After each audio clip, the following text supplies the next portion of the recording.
우리 친구들 반가워요. 우리 이번 시간은요, 각도에 대해서 함께 알아보는 시간이에요. 각도라고 하는 것이 어떤 의미를 갖고 있는지 그 뜻을 살펴보고요. 또 여러 가지 다양한 소단원의 주제를 가지고 여러분과 함께 만나도록 하겠습니다. 이번 시간의 학습의 목표 함께 알아보고요. 본학습을 통해서 그 하나하나의 내용을 다시 한번 다져보도록 할게요.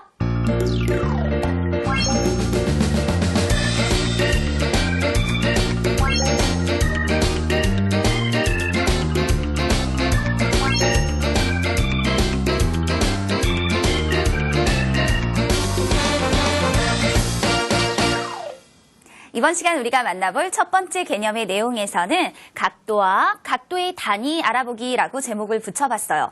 그런데요, 이 학습에 앞서서 우리 배운 내용을 살짝만 정리를 해볼게요. 여러분이 생각해내야 할 것은 바로 각이라고 하는 거예요. 우리가 배운 것 중에 각이라는 것이 있었죠. 한 점에서 그은 두 직선으로 이루어진 도형이라고 얘기를 했어요. 그렇다면 이것을 각이라 하였을 때 각을 읽을 때에는 꼭지점인 점 니은을 가운데 두고서 읽는다라고 얘기를 했었단 말이죠. 따라서 각 기역 니은 디귿 또는 각 디귿 니은 기역이라고 읽어서 나타내 줄 수가 있었어요. 그러면 이와 같은 부분을 우리는 각이라고 얘기를 할 수 있는데, 이렇게 배운 내용 중에 각이 무엇인지 살펴보았으니까 이제 여러분은 여기 제목에 주어진 각도와 또 그 단위는 무엇이 있는지를 살펴볼 수 있게 돼요. 그렇다면 이제 본격적으로 우리 각도라는 것에 대해서 함께 살펴보도록 하겠습니다.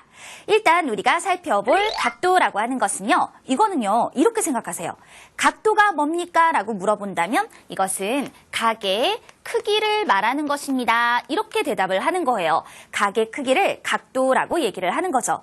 그런데 이 각의 크기는요, 우리가 꼭 기억해야 될 것이 있어요. 이렇게 표현된 각이 있더라 라고 생각을 해주고요. 또 이렇게 표현된 각이 있더라 라고 한번 생각을 해볼게요. 어느 각의 크기가 더 큽니까? 라고 물어보았을 때 각의 크기를 비교하여 나타낼 때에는요, 각의 두 변이 벌어진 정도를 보고서 각이 더 크다, 작다를 구분하는 거예요. 그렇기 때문에 그 변의 길이가, 각의 변의 길이가 짧다, 이거는 아무 상관이 없는 거고요. 두 변이 벌어진 정도에 따라서 더 많이 벌어진 쪽의 각의 크기가 더 큽니다 라고 얘기를 해야 하는 것이죠. 이와 같이 각도라는 것은 각의 크기를 나타내 주는 것이고, 변의 길이와 상관없이 두 변이 벌어진 정도에 따라서 그 각의 크기를 구분하여 나타냅니다. 이와 같이 각도를 살펴보았어요.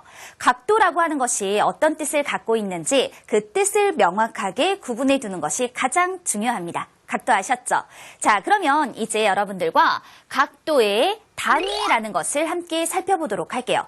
각도라고 하는 건 각의 크기니까 각의 크기를 재어서 나타내야겠죠. 우리가 무엇인가를 재어서 나타낸다라고 하는 걸 좀 어려운 말로 측정한다라고 얘기를 하는데요. 그러면 재어서 나타내야 하니까 그에 따른 단위도 필요할 거고 또 어떤 도구도 필요하단 말이에요. 그래서 각도의 단위가 되는 것으로는요, 일직각과 일도라는 것에 대해서 말해볼 수 있습니다. 일직각이라고 하는 것은요, 여러분이 직각을 배웠죠.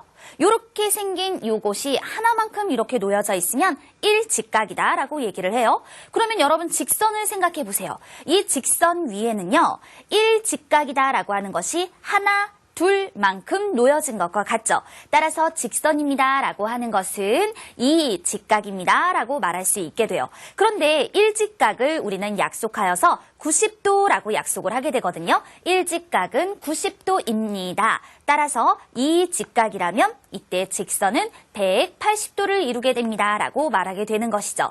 그러면 일직각이랑 여기 또 하나의 단위로 1도라는 것이 주어져 있는데요. 이것도요, 이렇게 1도라고 하는 것을 단위를 붙여서 표현을 해준 것이다 라고 볼 수 있어요.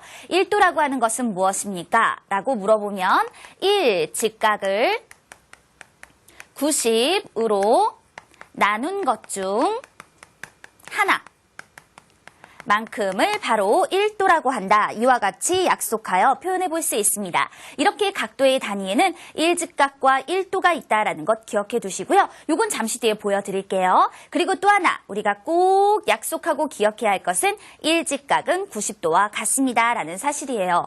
이렇게 각도의 단위를 여러분과 함께 살펴봤어요. 1직각과 1도 어떤 의미가 있는지 기억해 둬야 해요. 그리고요. 이제 여러분들과 확인해 볼 것은요. 그러면 각도의 단위까지 얘기를 했으니까 각도기라는 것을 한번 살펴볼게요. 재어 나타내는 측정의 활동이기 때문에 도구가 필요합니다. 우리가 길이를 잴 때는 자가 필요했던 것처럼 각의 크기를 잴 때에는 각도기라는 도구가 필요한데요. 여러분이 너무 많이 보셨을 거예요. 여러분 책상 주변에도 많이 있을 거고요. 그런데 이 각도기를 보면 각도기를 구성하고 있는 그 구성 요소들이 있어요. 그래서 보니까 각도기의 요 아래 이렇게 선이 하나 보이죠? 그런데 이것을 각도기의 밑금이다라고 이렇게 이름을 붙여요. 그리고 이 부분, 이것을 각도기의 중심입니다라고 얘기를 할 수 있게 되는 거죠. 그럼 여기에서 이렇게 90이라고 쓰여진 거 보이시나요? 선을 하나 싹 그어보도록 할게요. 그럼 이건 1직각, 여기도 1직각, 따라서 이마만큼은 180도가 된다라고 말할 수 있는 거예요. 지금 여기 보면요. 빨간색 선이 보이실 텐데요. 이것은 지금 각, 기역, 니은, 디귿이라고 읽어서 나타낼 수 있는 각이죠. 이 각의 크기를 재어 나타낸다라고 했을 때 그렇다면 각도를 재어보시오. 이렇게 표현됐을 때 바로 각도기를 사용하게 되는 것이고요. 이때 각도기에서 이 작은 눈금 하나하나 요것이 바로 1도입니다. 라고 표현이 되어지는 값입니다. 즉 1직각을 90개의 칸으로 나눈 것 중에 하나만큼을 1도라고 표현하게 되는 것이죠. 각도기로 각의 크기를 재어 나타낼 때 이와 같은 형태로 맞추어서 그 각의 크기를 읽어 나타내 볼 수도 있어요. 이와 같이 각도기라는 것, 그 구성 요소와 또 더불어 우리가 살펴봤던 거, 각도의 단위, 이와 같은 것들 기억해 두셔야겠죠? 자, 그럼 우리